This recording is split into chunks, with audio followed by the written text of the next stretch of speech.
I got the ride home on GoPro. I actually turned it on this time.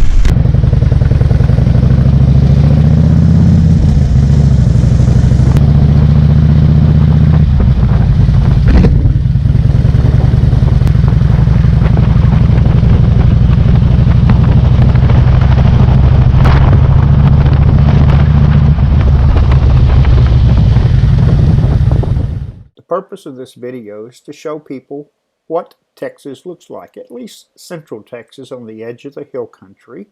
A lot of people in foreign countries have no idea what Texas looks like. They think it's all desert and cactus and cowboys, but actually we've got mountains and forests and streams. So we're just going to take the byways, the highways, and we're going to head back to San Antonio, Texas, and try to stay off of the freeway, because riding on a freeway, as previously shown, is just boring.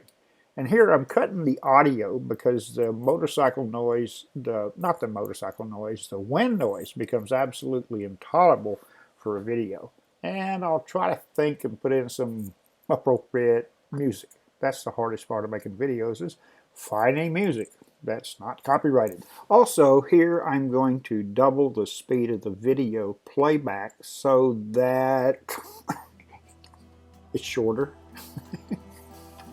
Where there is something interesting to see, I will be slowing down the video.